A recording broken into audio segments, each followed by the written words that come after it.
sebenarnya ibu itu kan mandul gitu. Jadi nggak ada wanita yang tidak mendapatkan menstruasi setelah melahirkan selama 3,5 tahun.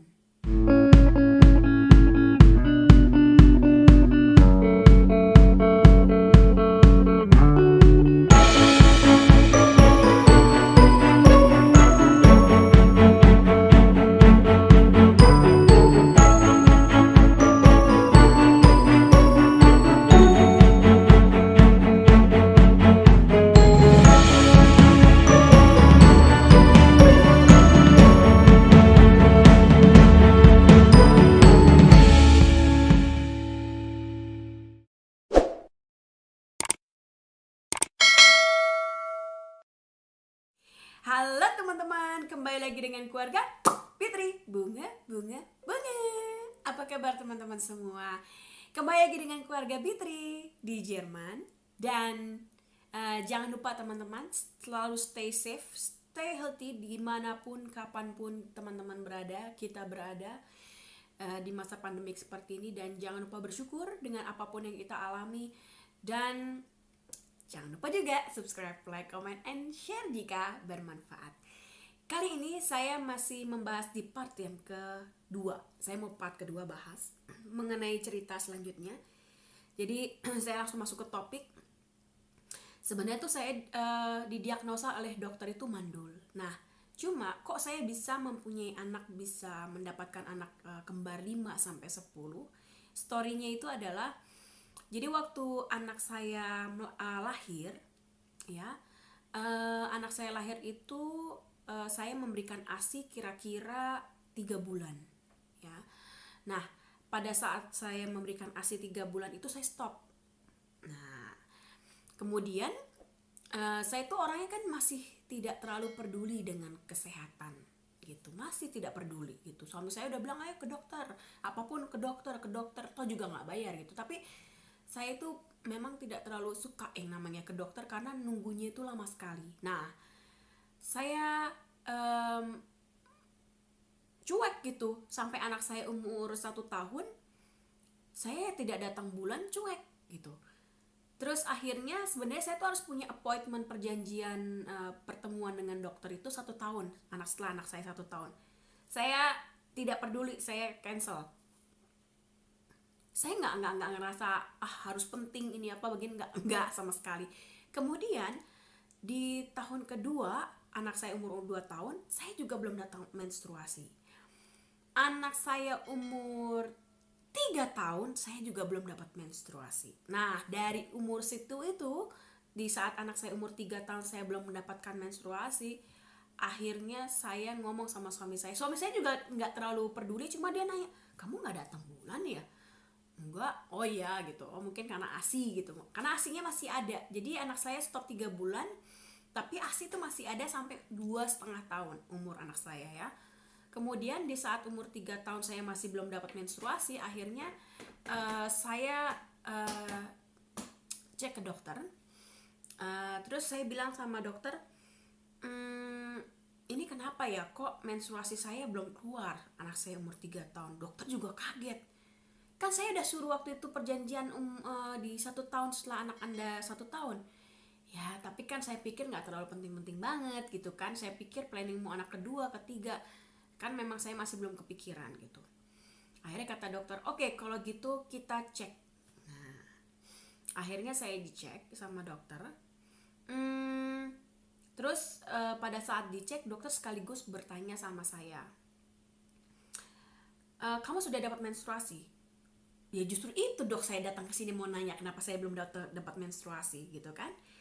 Oke, kalau gitu kita bikin appointment baru setelah saya berikan ini. Jadi dokter itu kasih saya tablet, ini contoh ya, tablet 20 tablet. Saya harus meminumkan tablet itu sehari sekali, kecil tabletnya, kecil sekali. Ini tujuannya untuk mengeluarkan, jadi supaya menstruasi kamu keluar, ya, haid kamu keluar. Kita lihat, kalau misalnya kamu keluar haidnya, datang bulannya ada keluar, setelah meminum ini, stop, telepon kami, kita bikin appointment. Oke, dan jangan lupa harus digunakan tepat waktu. Jadi contohnya jam 6 ya jam 6. Ini bukan pil ya teman-teman, ini bukan pil. Ini adalah obat untuk membuat kita tuh keluar menstruasinya. Jadi hormonnya itu supaya distabilkan. Ya udah, saya minum 5 hari dan akhirnya keluarlah menstruasi saya. Dan itu sakitnya luar binasa. Saya nggak pernah ngerasain sakit tuh seperti itu. Pegel semua, dan saya nggak pernah yang namanya seperti itu ya. Perut ya, wah sakitnya minta ampun, kayak dipelirit-pelirit karena 3,5 tahun teman-teman ya. Jadi ya memang lama sekali.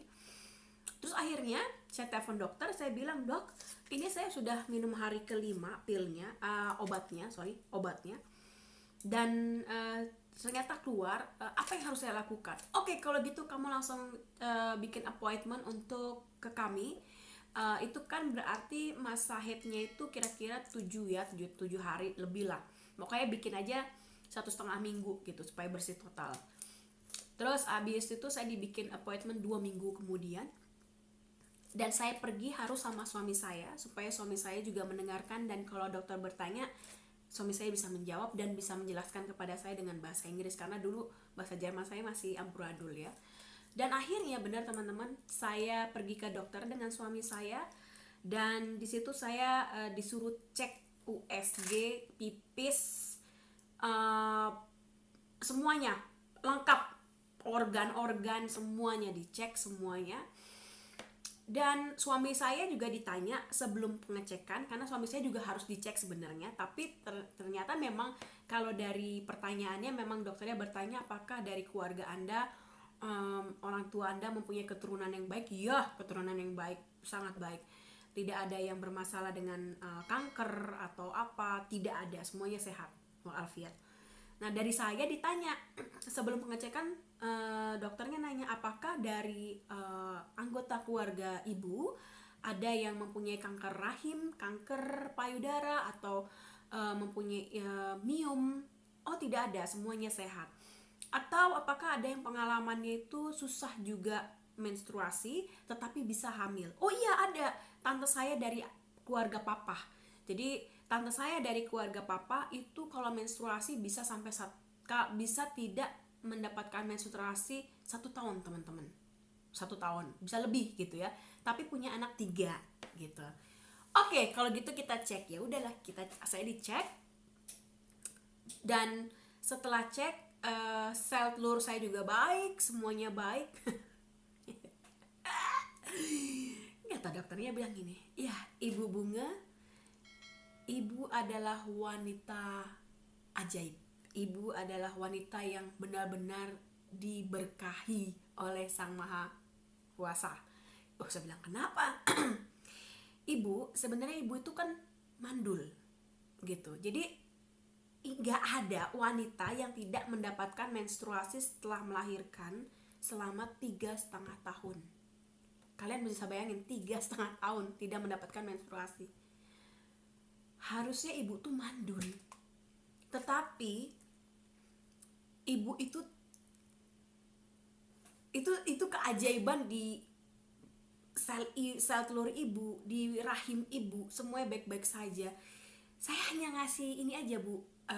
Kalau bisa saya mau ngasih sesuatu hal yang menurut saya kasih penawaran lah ke ibu. Kalau ibu mau penawaran yang begitu menggiurkan, dan itu nggak semua wanita bisa miliki gitu. Kenapa? Karena hormon ibu tuh berantakan. Tapi hormon ibu berantakan itu bisa membuat anak kembar lebih dari 2, 5, 10. Saya bilang, what? Suami saya bilang, alamak, aduh 10, kata gitu. Gimana sekecil ini si ibunya bisa? Dia bilang, ini saya kasih pil. Jadi dia kasih pil spesial. Pil spesial ini tuh untuk membuat saya dan suami saya tuh mempunyai anak kembar 5-10. Caranya itu adalah jadi saya harus keluarkan, kayak kan saya kemarin kan udah dikeluarin tuh menstruasinya sudah. Nanti tunggu sampai masa haid saya itu berhenti lagi, pokoknya berhenti deh gitu, tanpa ada bantuan, berhenti lagi.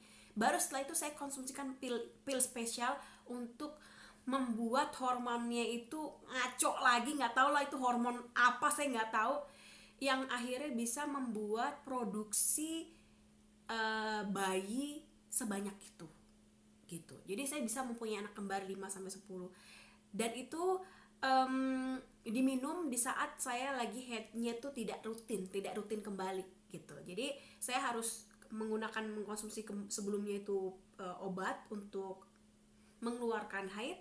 Setelah itu baru saya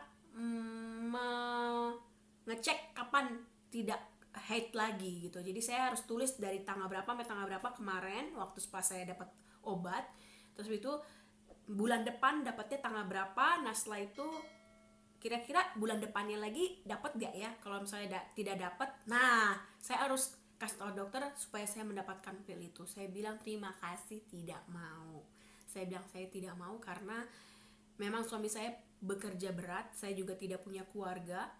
Saya juga tidak mempunyai SIM mobil gitu. Jadi saya berpikir saya ingin berhikmat gitu. Terus kemudian saya juga akan cerita ke teman-teman juga, proses melahirkan saya juga proses yang benar-benar hampir mematikan. Jadi saya hampir mati juga gitu. Jadi kalau saya mempunyai anak kembar 5-10 dengan menggunakan satu pil itu itu akan membuat dampak saya akan mati. Itu sudah pasti. Kenapa? Karena waktu saya melahirkan anak saya tuh hampir mati juga dengan kisah yang sama gitu. Jadi saya lebih mencintai kehidupan saya gitu. Itu pun juga kalau saya punya anak kedua pun saya bisa mati gitu. So, oke teman-teman. Jadi jangan lupa ikutin yang part ketiga. Saya ingin memberikan pengalaman teman kami yang pria pun bisa mengalami kemandulan. Kenapa? Sampai akhirnya mereka tidak mempunyai keturunan gitu, dan itu sangat menyedihkan. Oke, sampai di sini dulu. Jangan lupa subscribe, like, comment, and share jika bermanfaat. Stay safe and stay healthy teman-teman. Jangan lupa bersyukur, dan terima kasih untuk teman-teman semua yang selalu mendukung keluarga Bitri di Jerman.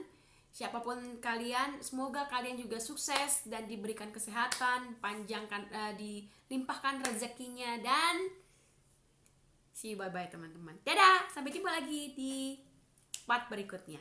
Dadah, love you all.